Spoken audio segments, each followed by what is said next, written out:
So defining your perfect customer has several benefits. Now, defining your perfect customer is going to improve your ability to better target your paid and owned media efforts. It's going to inform your ability to create content that's more personal as well as conversational in tone. And it's going to identify opportunities to address your perfect customer's challenges, needs, as well as their aspirations. So your perfect customer, which is also known as an avatar, or perhaps you'll hear referred to as a customer persona, it's a single person who best represents a distinct group of potential customers you want your marketing to reach. So let me read that one more time. A single person who represents a distinct group of potential customers you want your marketing to reach. So your avatar represents the person who wants and needs what you have to offer. So think about it another way. Your avatar is the best or most profitable, your best or most profitable customer that you ever had or could have. So your avatar is not your overall target market.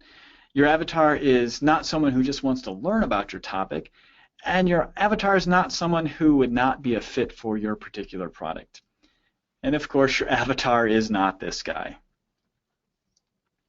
All right, so back to my dog training example.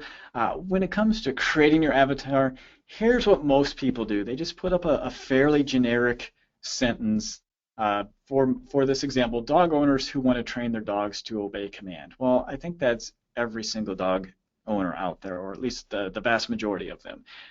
This really is not an avatar. Your avatar must be very, very specific. So let's go ahead and refine this a little bit. Now, this is what a good start to defining your avatar looks like. In this example, you can see that we fleshed it out a little bit more. So we have some demographic information, a little bit about behaviors and motivations behind this person, as well as how my particular offering, my Canine College, can actually help this particular person. It's better, but it's still not complete. So here's a much better example of a customer avatar. We fleshed this out, made it a lot more specific. As you can see, we've nailed it down.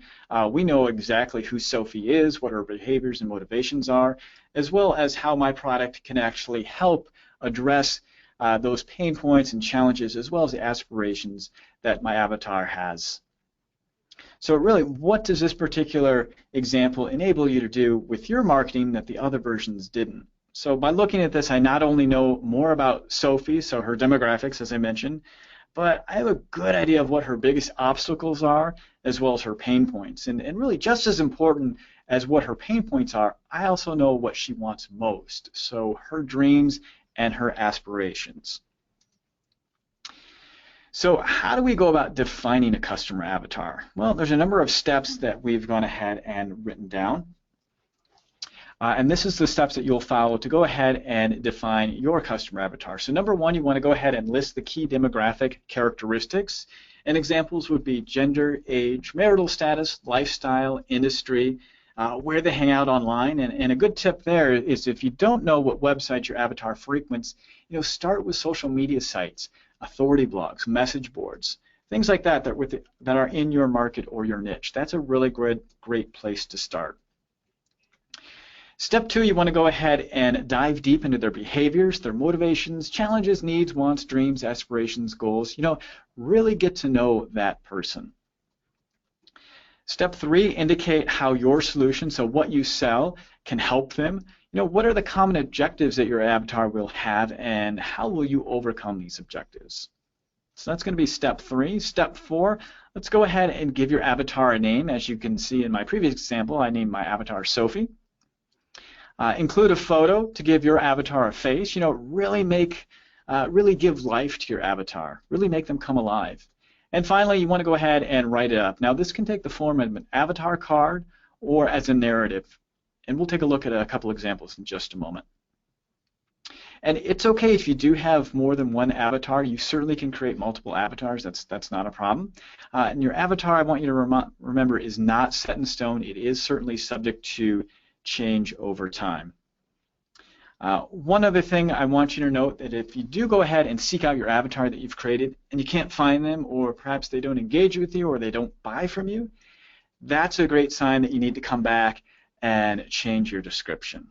as I said, your avatar is not set in stone. It is certainly subject to change over time.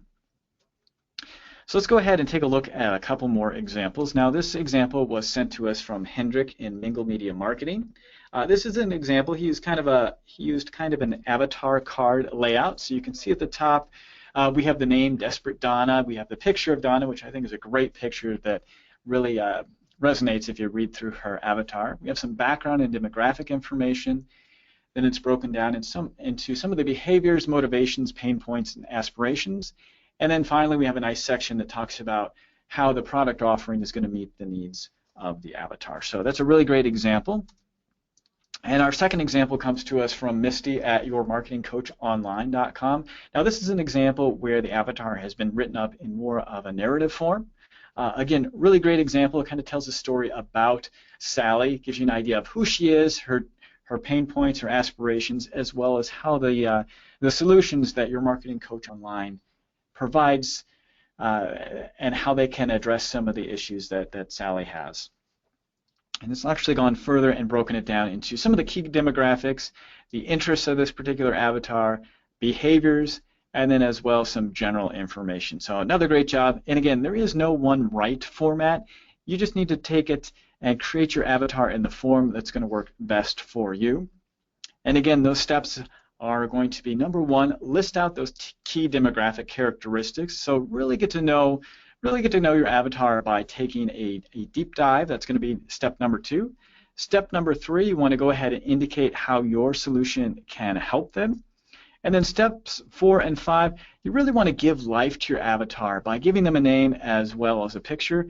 And of course, you do want to write it up. And again, that can take the form of either an avatar card or perhaps a narrative form, whatever works best for you so you can best describe and illustrate who your avatar is. So as an exercise for this week, we want you to go ahead and create an avatar for your business. Now we're going to provide you some additional examples as well as a worksheet that you can fill out to help in creating your avatar. All that information is going to be available for you to access in Converted You. The other thing I want to let you know is the avatar, this assignment, this exercise is absolutely critical because we will be revisiting your avatar in each stage of the conversion marketing lifecycle. So it's very important that you do complete this particular question. Okay, so we've spent a lot of time today talking about your target market as well as your audience. So now I'm going to say let's go ahead and just forget about them for a moment.